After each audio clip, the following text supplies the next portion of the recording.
How does stem cell transplant help T-cell lymphoma? How does stem cell transplant help in treating T-cell lymphoma?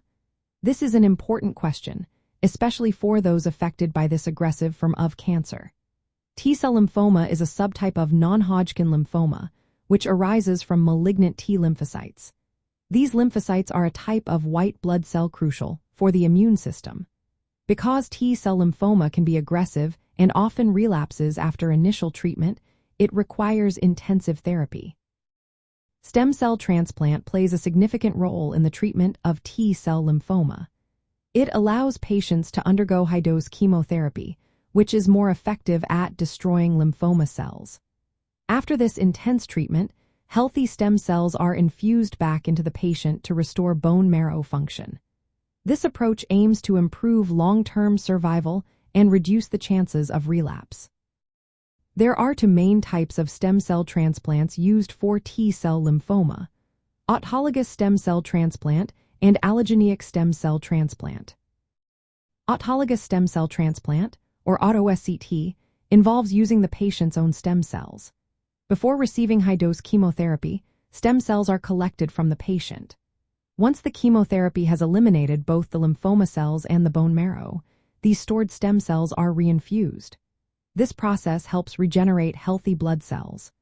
Auto-SCT is often used as a consolidation therapy in patients who achieve a complete response after initial treatment.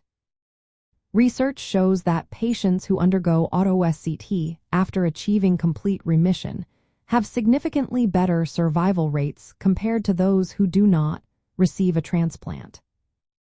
On the other hand, allogeneic stem cell transplant, or Allo-SCT, uses stem cells from a donor. This type of transplant can provide an additional immune response against the lymphoma cells. Allo-SCT is often considered for patients whose disease has relapsed or is not fully controlled.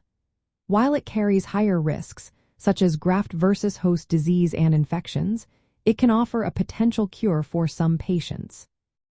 Survival rates for patients undergoing Allo-SCT can be promising, depending on their condition at the time of the transplant.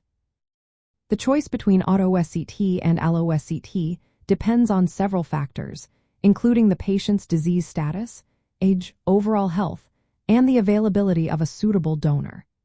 Auto-SCT is typically preferred for patients in first remission who respond well to chemotherapy. In contrast, Allo-SCT may be reserved for patients with relapsed disease or when auto-SCT is not an option. In summary, stem cell transplant helps in treating T-cell lymphoma by enabling more aggressive treatment, restoring bone marrow function, and providing an immune-based attack on residual lymphoma cells. This approach can lead to improved survival outcomes compared to chemotherapy alone. However, it is essential to consider the risks involved and to make personalized treatment decisions in consultation with healthcare professionals specializing in hematology and transplant.